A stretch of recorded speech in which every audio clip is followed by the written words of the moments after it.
1. The school and its history. The Stoic school was founded around 300 BCE by Zeno of Citium, a voracious reader of Socratic dialogues, who also studied under the Cynic Crates and was influenced by the teachings of Plato's Academy and the Megarian school. The Stoa competed with the school founded only a little before in Athens by Epicurus, and Stoic and Epicurean views are often compared and contrasted.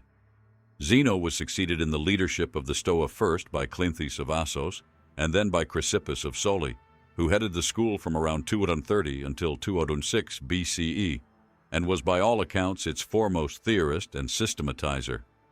Following Chrysippus, the position of scholarch passed to his former students, the last of which being Diogenes of Babylon in the middle of the 2nd century BCE. Some scholars see this moment as marking a shift in the Stoic school, from the so-called Old Stoa to Middle Stoicism, though the relevance and accuracy of this nomenclature is debated. See Inwood 2022.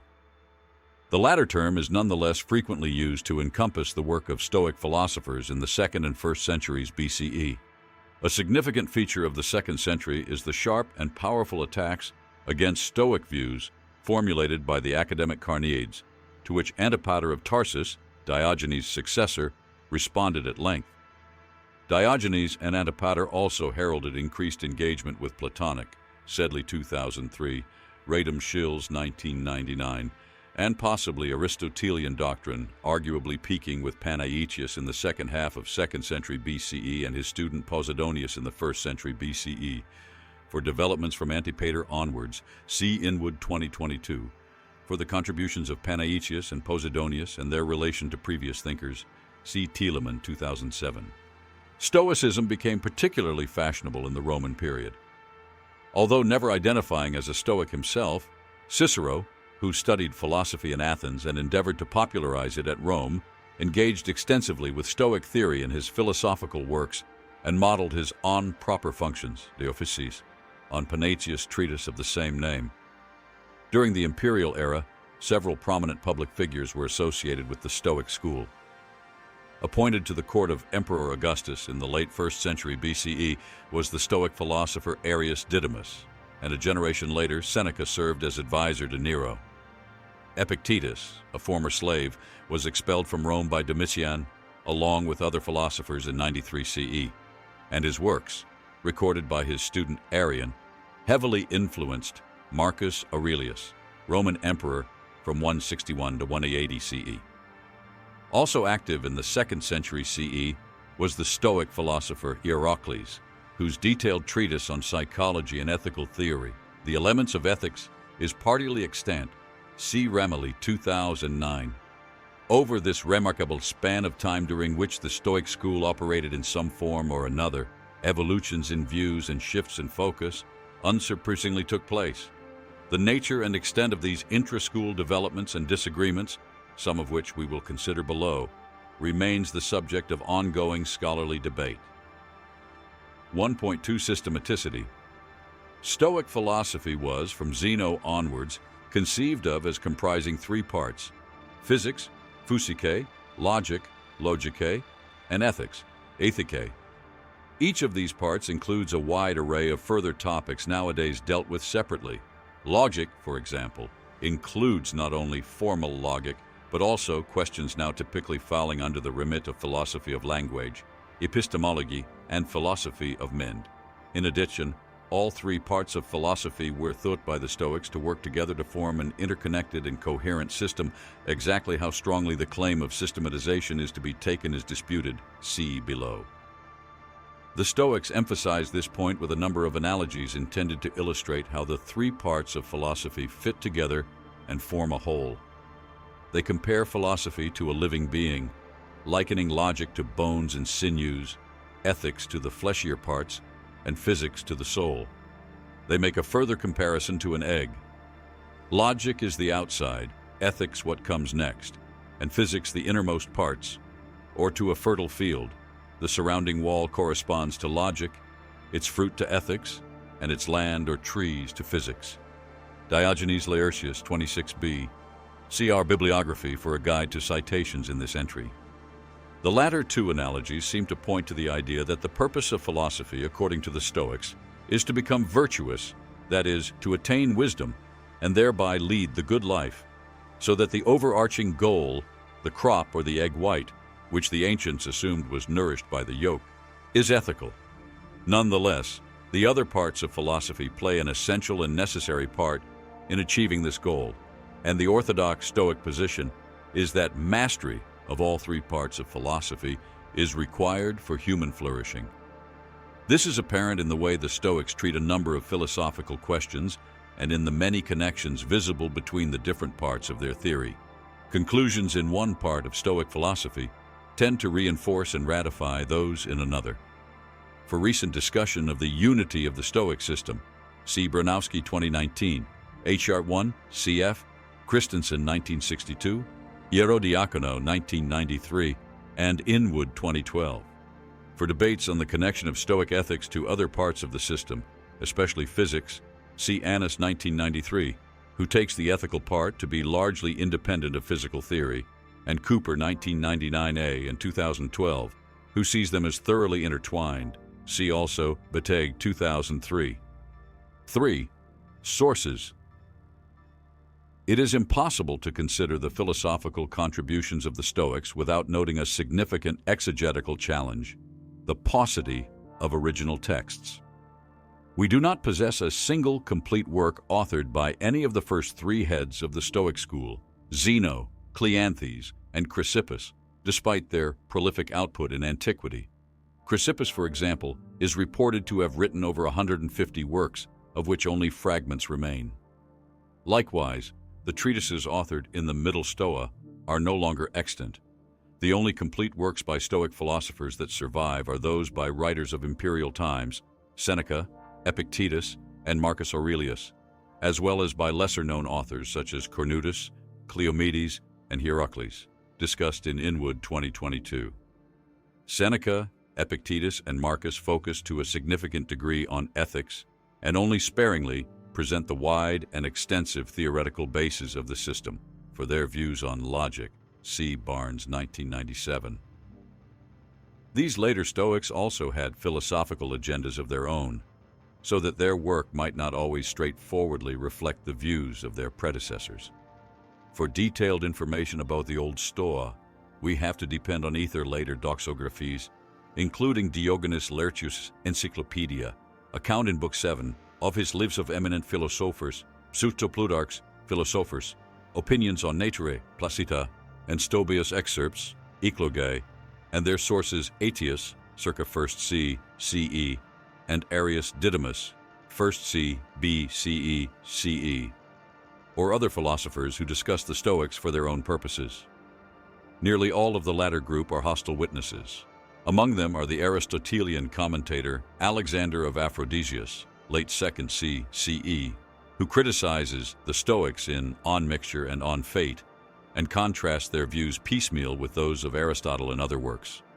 The Platonist Plutarch, 1st-2nd C. CE, who authored anti-Stoic tracts such as On Stoic Self-Contradictions and Against the Stoics on Common Conceptions. The medical writer Galen, 2nd C. CE. The Pyrrhonian skeptic Sextus Empiricus, 2nd C. CE, who sharply criticizes most aspects of the Stoic system and in so doing provides detailed reports of Stoic doctrine. The Neoplatonist Plotinus, 3rd C. CE, the Christian bishops Eusebius, 3rd, 4th C. CE, Nemesius, circa 400 CE, and the 6th century Neoplatonist commentator Simplicius. Another important source is Cicero, 1st C. BCE, though his own philosophical position derives from that of his teacher, Philo of Larissa, and the New Academy. Cicero is not without sympathy for what he sees as the high moral tone of Stoicism. In his philosophical works, especially on academic skepticism, on the nature of the gods, and on moral ends, De Finibus, he provides summaries in Latin with critical discussion of Stoic views. See also the entry on the doxography of ancient philosophy. From these sources, scholars have assembled collections of quotations and doxographical reports. The first collection of its kind, Von Arnim's Stoicorum Veterum Fragmenta, SVF, gathered fragments of Stoic works and testimonia in their original Greek and Latin into a 3-volume set in 1903-5. Fragments and testimonia of the early Stoics are often referred to by von Arnim's volume numbers and text numeration, e.g., SVF I 345. The second half of the 20th century saw a revival of interest in Hellenistic philosophy and in the Stoics in particular, not least thanks to A. Long and D. Sedley's 1987 The Hellenistic Philosophers, LS, which contains, in Volume 1, English translations and commentary of many important texts on the Stoics, Epicureans, and Skeptics. This was followed by Hellenistic Philosophy in 1988, a collection of primary texts edited by B. Einwood and L. P. Gerson, with a second edition in 1997. In 1987, fragments pertaining to dialectic were collected with a German translation in K. Hölzer's Die Fragmente zur Dialektik der Stoiker, FDS. More recently, in 2022, Later Stoicism, 155 BCE to CE 200 by B. Inwood, has made available the works of some often neglected Stoic writers. The surviving evidence so gathered allows readers to piece together a picture of the content and, in some cases, the development of Stoic doctrine. In some areas, there is a fair bit of consensus about what the Stoics thought. Physical theory. Stoic. Physical theory included topics traditionally covered by natural philosophy, and it is where the Stoics developed their ontology and metaphysics. As is to be expected of their systematic approach to philosophy, much of Stoic physics is fundamental in underpinning their views in ethics and also interacts with some of their logic and philosophy of language. Bodies and incorporeals, Stoic ontology is radically materialist, or more precisely, corporealist. According to the Stoics, only bodies exist, because only bodies have the capacity to act or be acted upon. Cicero, 45a, Sextus, 45b, Nemesius, 45c. This bold stance has wide-ranging implications. The soul is a body, as are its attributes, so that wisdom too, for example, is a body. See below, 2.9. This follows from the intricate makeup of the world by principles, 2.3. Bodies nonetheless do not exhaust their ontology. Although only bodies exist, i.e., only bodies have being, the Stoics allow for entities with a lesser, or at any rate distinct ontological status, that of subsisting, upistonai. This is the case of the four incorporeals: time, place, void, and lecta. Of these, void is perhaps the most intuitively grasped. It is incorporeal and intangible, neither has shape nor takes on shape, neither is acted upon in any respect nor acts, but is simply able to receive body. Cleomedes 49c. Void is essential to the universe, not least because it surrounds it and allows for bodies to move into it during the cyclical conflagrations, more on which below. 2.5 on void, see de Harven 2015. Place's incorporeal status is similarly justified insofar as it can be the receptor of body, but lacks the power to act or be acted upon. Understanding the incorporeal status of time is trickier. For a recent treatment, see Sales 2018. Some of what we might consider aspects of time are uncontroversially bodies, day and night or years, for example. We are also told that the past and the future subsist, while the present obtains or is realized. Uparkane, a term which has been the subject of much scholarly attention. C. Goldschmidt 1972, Barnes 2007, Pierre 69, Bailey 2014. One way of understanding the sense in which time is incorporeal is by analogy with place, as the temporal intervals through which bodies pass. F. Sedley 1999, Section 6. Lecta, the final kind of incorporeal item, seem to stand out on this list. Usually translated as sayables, from legin, to say, they are roughly the sorts of things that can be said or expressed by linguistic expressions and form the contents of impressions and thoughts. They are treated in more detail in the section on logic, 3.2, but they also play a role in causation, 2.8, and their metaphysical status has been the subject of much debate. For a recent treatment of lecta, C. Bronowski, 2019. See also, Freda, 1994b. It is particularly interesting that the incorporeals are said to subsist, hupistani. The nature of this ontological status remains a puzzle. What, if anything, they depend on for their subsistence is not clear. It is usually agreed that place, void, and time are mind-independent, and many agree that this is also the case of Lecta. Long, 1971, is perhaps the strongest proponent of the alternative view that Lecta are mind-dependent. It is in any case generally clear that incorporeals together with bodies are in some way essential to the makeup of the universe, and that bodies and incorporeals share the status of being something, something, the supreme genus. Something, is described as the supreme genus, Seneca, 27a, broader than being, which constitutes the all, to Pan. The Stoics recognize other entities to which they deny being, including fictional entities and concepts or universals, which they place on a par with each other as figments of the mind. Diogenes Laertius, 32c. Universals, in particular, are famously said to be quasi-somethings, hosane tai, or not-somethings, utina. Diogenes Laertius, 32c, Stobaeus, 30a. This has led to much debate and speculation as to the status of these entities and in particular where they stand relative to the class of somethings. For different views on the matter, see Brunswick, 1988, Sedley, 1984, 1999, Caston, 1999, Sellers, 2008, Bailey, 2014.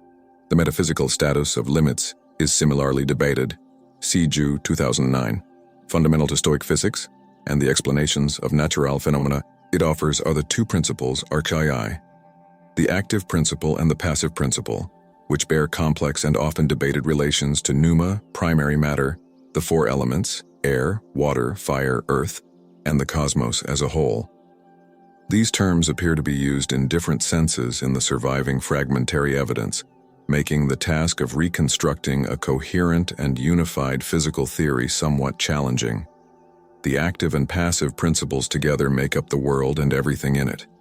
To achieve this, the active principle, which is identified with God or Zeus, see 2.7 for further discussion of Stoic theology, acts on the passive principle, which is also called, at least by Zeno, primary matter. Primary matter is eternal, unqualified, formless, and inert. Primary matter is suffused throughout by the active principle in order to create objects in the world. The active and the passive principles in this way both constitute the cosmos and all objects in it. The Stoics stressed that they are entirely blended or mixed through and through, Galen 47h, Alexander of Aphrodisias 48c, and developed a theory of mixture which allowed for two bodies to be in the same place at the same time. Hensley 2018, cf. Hele 2018 and 2022. The vehicle for the divine active principle is called pneuma, literally breath, Hensley 2020. Pneuma, by its nature, has a simultaneous movement inward and outward, which constitutes its inherent tensility. Pneuma passes through all other bodies. In its outward motion, it gives them the qualities that they have, and in its inward motion makes them unified objects. Nemesius 47j, cf. Hele 2021. Pneuma comes in gradations and endows the bodies which it pervades with different qualities as a result. The pneuma which sustains an inanimate object is a tenor, hexis lit, a holding.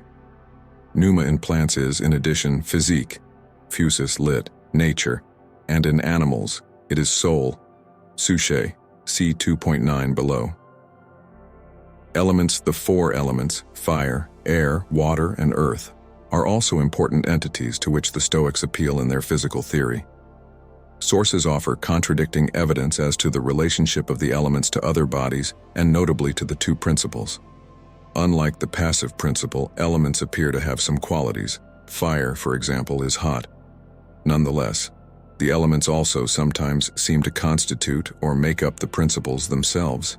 The active principle, for example, is said to be made up of fire and air, while matter is sometimes said to be made up of water and earth, Nemesius 47d.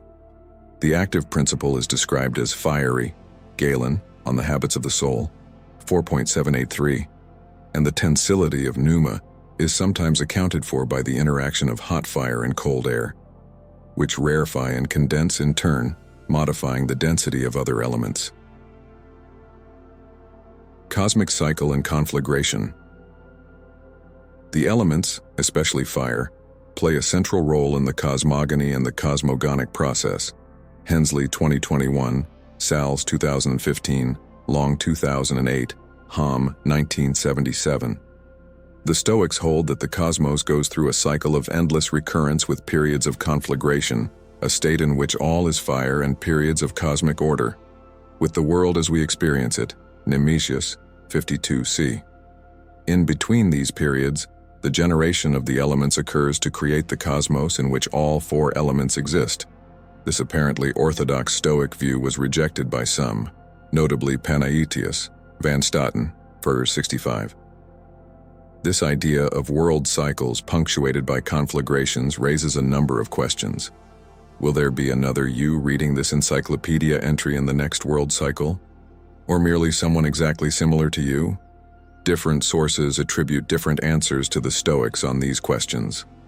For sameness of person, see Alexander, 52f. For someone indistinguishable, but somehow not identical, see Origen, 52g. The doctrine of eternal recurrence also bears on the Stoic view of time. Did they suppose that the moment in the next world cycle at which you, or someone indistinguishable from you, reads this entry, is a moment in the future, so time is linear, or the very same moment, with some notion of circular time? The Stoic definition of time as the dimension, diastema, of motion, or of the world's motion, Simplicius, 51a, hardly seems to settle the question. For a clear exchange on the issue, see Long 1985 and Hudson 1990. See also Green 2018 and Sally's 2018 categories. Aside from the basic ontology, the Stoics identify four genera of being usually referred to as categories. See especially Men 1999. Matter or substance, hupokaiemenon, quality, poion, disposition, pos ekon, relative disposition or relation, pros t pos ekon. Substance is a portion of passive principles or elements. An object so conceived just as a lump of matter, unlike prime matter, not entirely undifferentiated insofar as it is a portion of it, distinct from some other portion. Quality, which is subdivided into common and proper, is a portion of pneuma, organizing the matter so as to give it certain properties. In particular, the portion of pneuma serves to unify the underlying matter or substance so as to make it a particular object. This latter role is likely to be that of what is identified as a proper quality. For example, the quality of being Socrates. On proper qualities, see Noir 2017. Proper qualities play an important role in questions about identity and individuation. Cf. Sedley 1982, Lewis 1995. Objects do not exclusively belong to one or the other category. We can speak of an object as the underlying substance, the hupokaimenon, or of a qualified object capable of bearing further qualities. Disposition and relations are paradigmatically properties of already qualified objects, so that the fist, for example, is said to be the hand disposed in a certain way. Sextus 33p. Relations are properties which depend on the relata, so that a change in the relata causes the relation to cease to exist, for example, being on the right of. The categories are put to work in various ways, including in ethics and psychology, see Alexander 29a and Seneca 29b, e.g. in the claim that knowledge is the commanding faculty disposed in a certain way, Sextus 33p, God. In accord with their ontology, the Stoics make God a corporeal entity, identical with the active principle.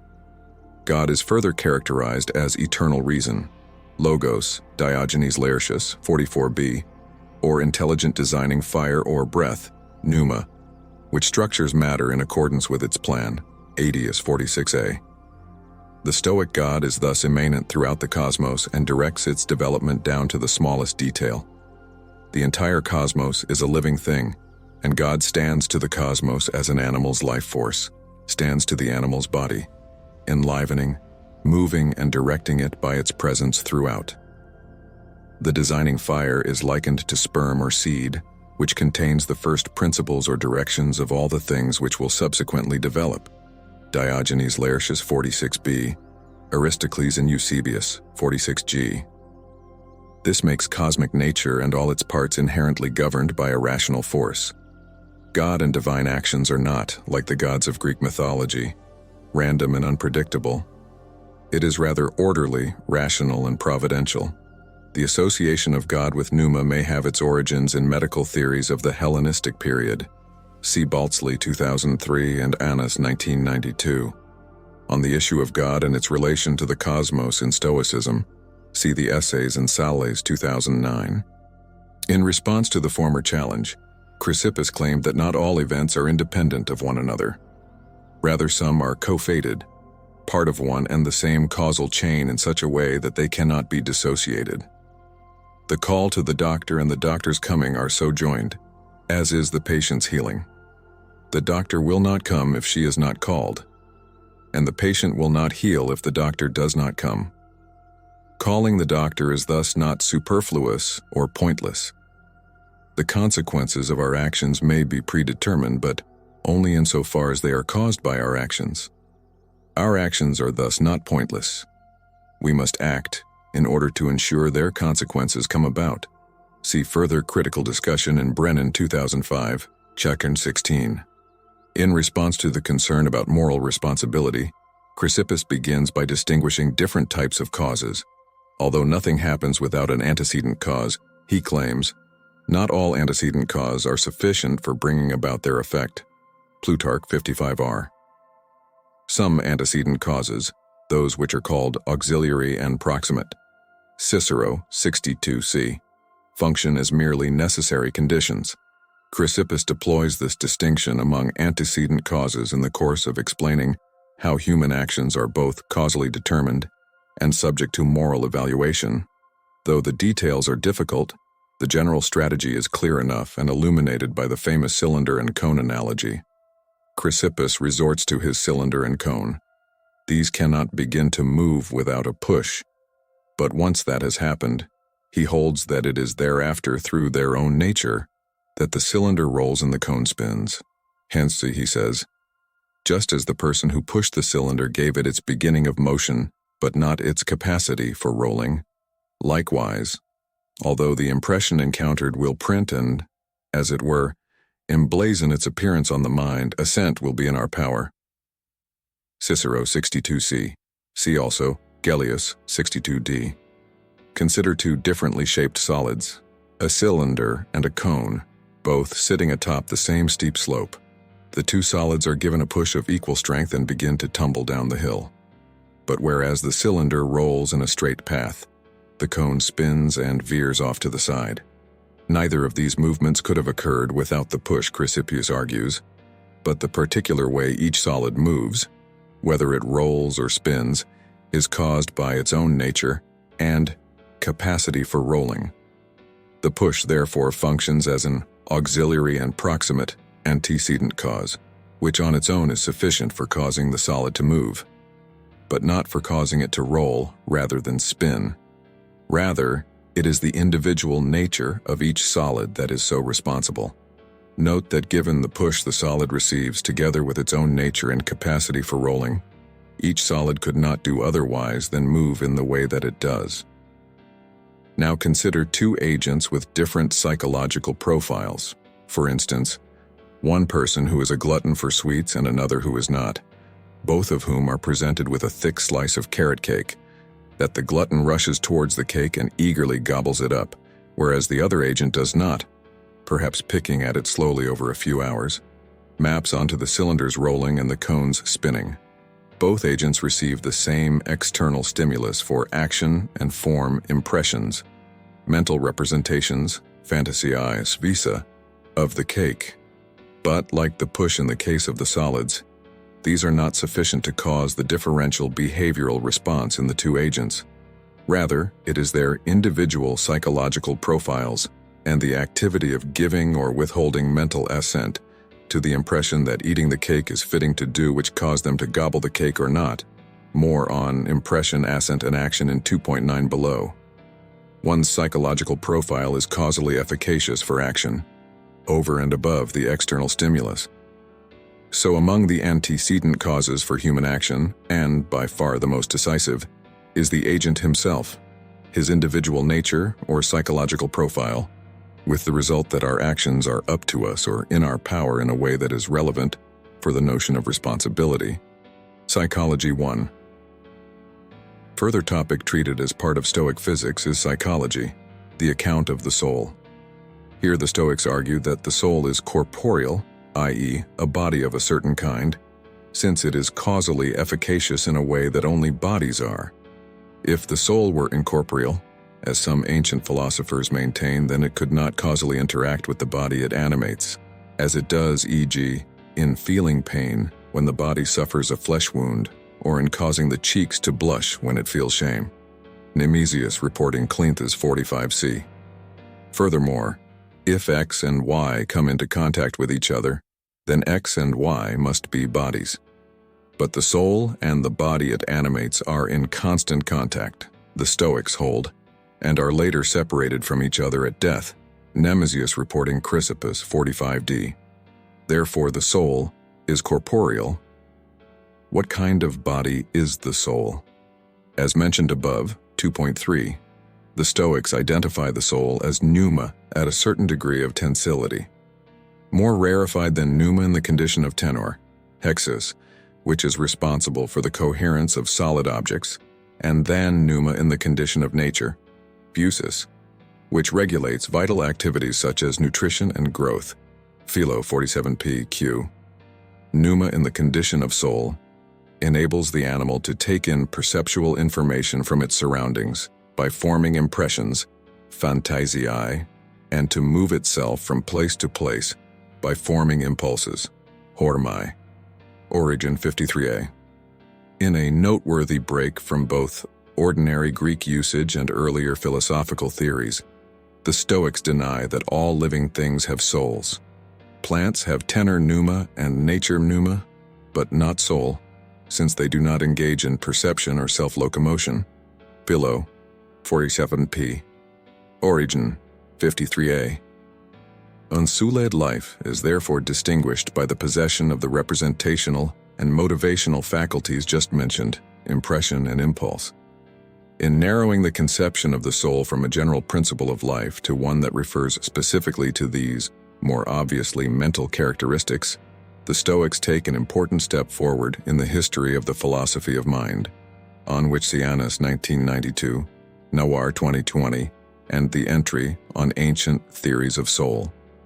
Among unsouled creatures, some, such as mature human beings, possess reason, logos, and are called rational, logikos, while others, such as dogs or cows, do not and are called non-rational, alogos. What can the rational soul do that the non-rational cannot? Arguably, the most important difference is the power of assent, synkatethesis. Assent is a faculty found only in the rational soul. In particular, only in the ruling part or commanding faculty, hegemonikon, of the rational soul, Aetius 53h, Iamblichus 53k, which enables us to adopt a critical stance towards our own impressions and pass judgment on them, Origin 53a. Rational creatures give assent to the impression that P when they deem P to be true, otherwise they suspend assent on P. Dissenting, or taking P to be false, seems to be more precisely analyzed by the Stoics as suspending assent on P and then giving assent to not P. Rational creatures are morally and epistemically responsible for our acts of assent, but not for the kinds of impressions we form. Assent is in our power or up to us in a way that receiving an impression is not. Kef, the cylinder and cone analogy above, 2.8. For the Stoics, there is no exaggeration in the claim that what kind of person we are, whether we are virtuous or not or knowledgeable or not, depends entirely on our acts of assent. The Stoic conception of assent is therefore of far-reaching importance. both within their own system and for a proper understanding of later philosophical debates, catalogued in Noir 2020, see also Freda 2011.